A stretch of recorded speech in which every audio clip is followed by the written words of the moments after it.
presidente da CPMI do INSS, o senador Carlos Viana, afirmou que vai insistir no depoimento de Daniel Vorcaro para a comissão. A princípio, gente, a oitiva aconteceria nesta semana, mas o banqueiro foi preso na semana passada, no dia 4 de março.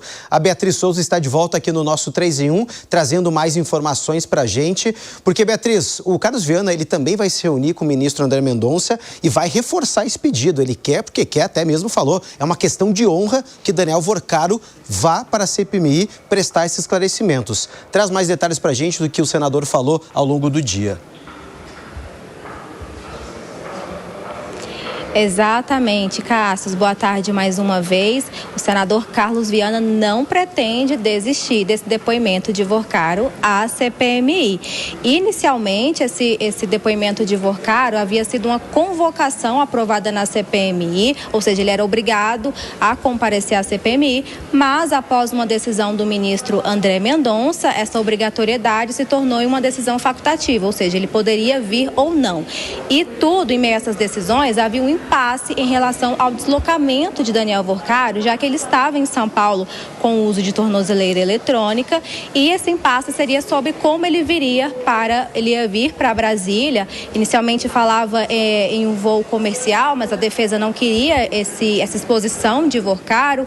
Aí decidiram então que seria um jatinho particular. O ministro André Mendonça não autorizou que fosse um jatinho particular, e a última decisão ficou então que seria em um voo da Polícia Federal com essa escolta dos agentes federais, mas agora o cenário mudou. Daniel Vorcaro está em Brasília preso preventivamente e é justamente isso que o senador vai argumentar. Se antes o impasse seria o deslocamento, agora ele já está em Brasília e vai ao Supremo Tribunal Federal insistir nesse depoimento de Daniel Vorcaro.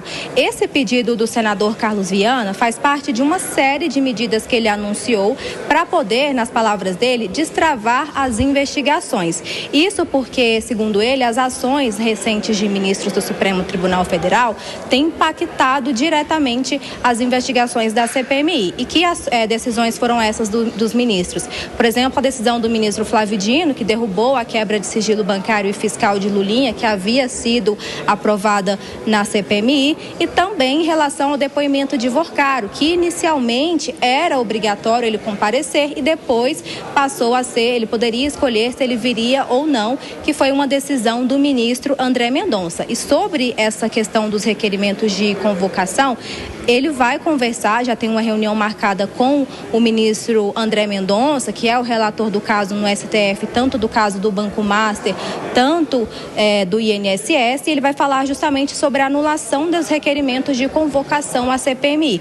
O senador Carlos Viana e outros senadores que fazem parte desse colegiado têm reclamado bastante sobre esses requerimentos, que eles aprovam na comissão. Essas pessoas, esses investigados, são obrigados a comparecer, mas após ali a defesa entrar em contato, fazer essa solicitação formal ao Supremo Tribunal Federal, eles conseguem o habeas corpus e aí a maioria opta por não comparecer à CPMI, e esse não comparecimento tem prejudicado o andamento das investigações, segundo o presidente da CPMI, que é o senador Carlos Viana. Então, por isso, ele já tem essa agenda marcada com o ministro André Mendonça na quarta-feira à tarde, e ele também quer se reunir com o presidente do STF, ministro Edson Fachin, para poder levar o requerimento de convite ao ministro Flávio Dino, que eu falei na semana passada que ele iria convidar o ministro para vir aqui explicar, digamos assim, a decisão dele para derrubar a quebra de sigilo bancário e fiscal de Lulinha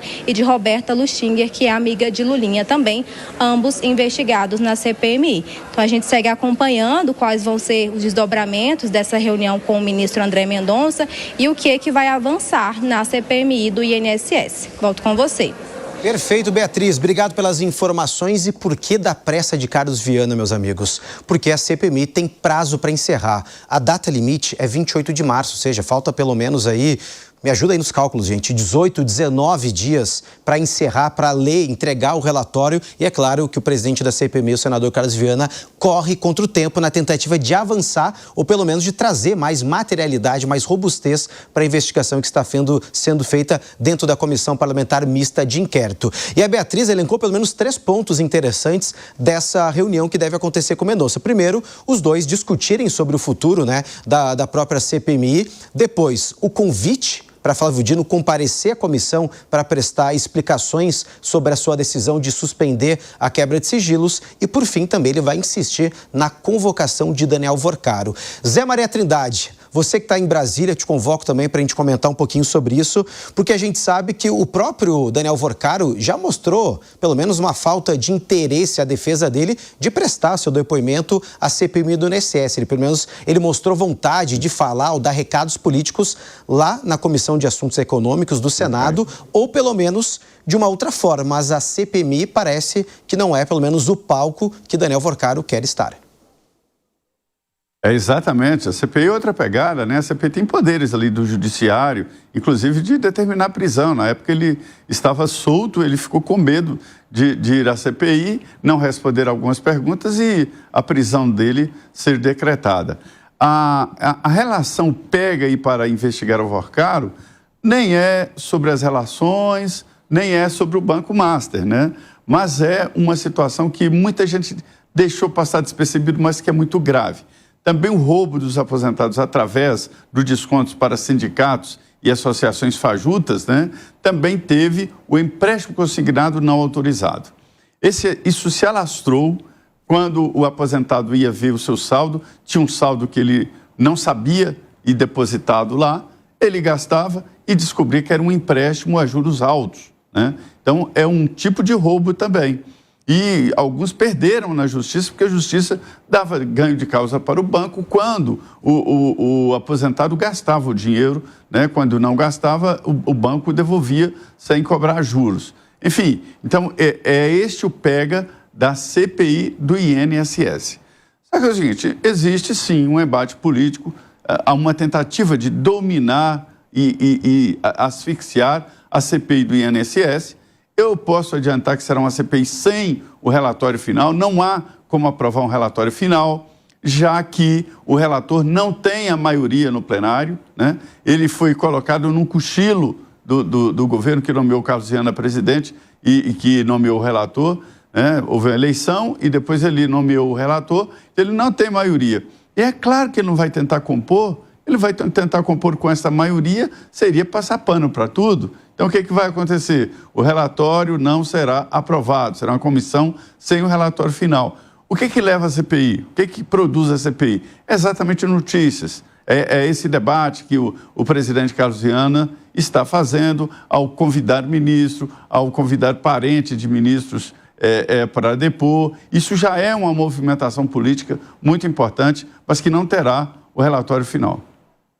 Ô, Piperno, inclusive a gente está comentando aqui sobre essa questão, né, da disponibilidade, a vontade de Vorcaro comparecer na CPI. A gente discutiu já ao longo de todo o mês de fevereiro, agora em março, que a CPI tem se transformado, né, num grande palanque político e é importante não desvirtuar, né, o grande objetivo da CPI de investigar e, é claro, trazer novos elementos para ter um relatório mais robusto. Mas é importante a gente lembrar que Daniel Vorcaro está preso numa penitenciária de segurança máxima, né, uma penitenciária federal em Brasília, e sem contato com a defesa. Ou seja, cada vez pelo menos fica mais difícil, ou praticamente é nulo, a possibilidade de Vorcaro prestar qualquer tipo de depoimento neste momento em que nem a defesa consegue conversar com ele.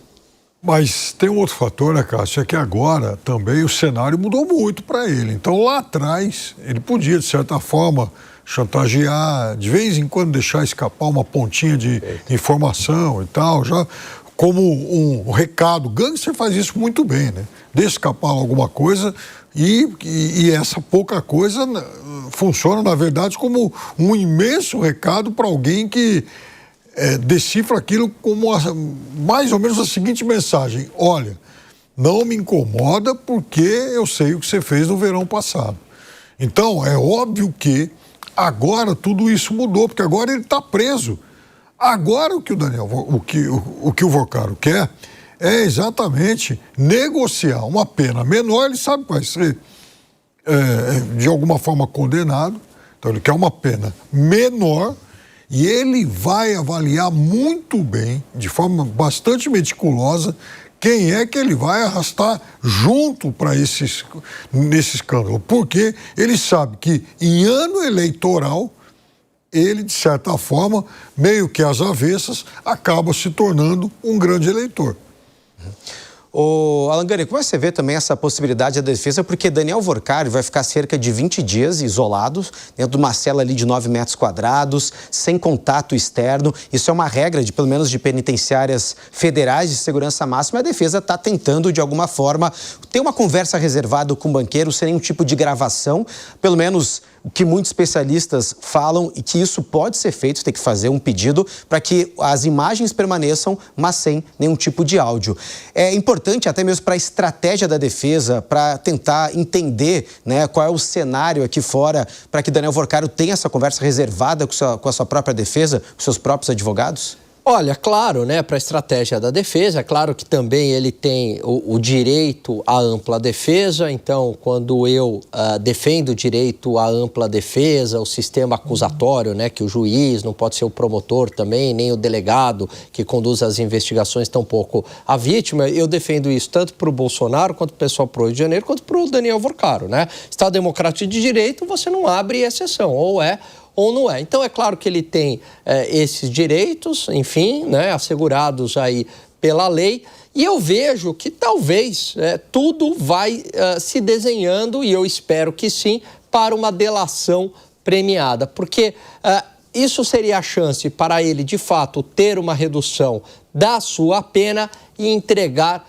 muita gente poderosa. O que eu vejo é que a população brasileira está muito mais interessada nas conexões de Daniel Vorcário com os 3 poderes do que com Daniel Vorcário em si. Perfeito, gente. Vamos seguir falando do Daniel Vorcário, porque o ministro do Supremo Tribunal Federal, Gilmar Mendes, fez uma publicação há pouco onde fez críticas ao vazamento de conversas de Daniel Vorcário. A gente trouxe ao longo de toda a semana passada diversas dessas conversas, algumas, claro, de exposição íntima, outras com contatos ou proximidade com autoridades, inclusive com ministros do Supremo Tribunal Federal. E aqui o Gilmar Mendes diz o seguinte, que é o decano da Suprema Corte. A exposição pública de conversas de cunho estritamente privado, desvinculadas de qualquer ilicitude, constituiu uma gravíssima violação ao direito à intimidade e uma demonstração de barbárie institucional que transgride todos os limites impostos pelas leis e pela Constituição. Ao transformar o que deveria ser uma investigação técnica em um espetáculo e um verdadeiro ato de linchamento moral, o sistema incorre em nítida afronta à dignidade humana e aos direitos fundamentais. Aí Gilmar Mendes estão trazendo um recado e uma crítica bastante dura que ele faz também. Claro que é um recado sério, tem prerrogativas jurídicas, já que expôs a vida íntima não só de Daniel Vorcário, mas também de outras pessoas próximas, como, por exemplo, a noiva dele e também outros familiares. Por isso, Fábio Piperno, quero te ouvir em relação ao Gilmar Mendes, porque, querendo ou não, esse recado ele é muito claro, mas, ao mesmo tempo, ele dá um recado justamente em que os próprios pares de Gilmar Mendes estão envolvidos nessa polêmica. Seria um recado, claro, pela prerrogativa, é importante falar isso, né, essa questão de invasão à privacidade, mas também uma espécie de cortina de fumaça devido a essa crise institucional do STF? Bom, chegamos a um ponto em que tudo se vaza, né? Até mesmo reunião entre os ministros da Suprema Corte. Então, ele tem razão quando ele reclama disso, da mesma forma que lá também no colegiado do qual ele faz parte, há vazamentos. Todo lugar aqui no Brasil tem muitos vazamentos, né? Então, outro dia mesmo a gente falava da questão lá do sigilo do Lulinha, foi quebrado. E, de repente, todo mundo ficou sabendo até mesmo das transferências que o presidente Lula acabou fazendo para ele. E veja, não estou dizendo que o Lulinha esteja isento de qualquer... Aliás, acho, inclusive, que ele tem que comparecer essas CPIs aí sim, né? Eu gostaria muito de ouvir um depoimento dele e de saber, de vê-lo ser questionado pelos parlamentares. Ora, se é uma figura suspeita, ele tem que falar. Mas, de qualquer forma, esses vazamentos eles estão se tornando corriqueiros. E, infelizmente, E eu tenho certeza que são vazamentos feitos aí por gente que tem muito interesse em, digamos, comunicar certas informações para constranger o outro lado, né?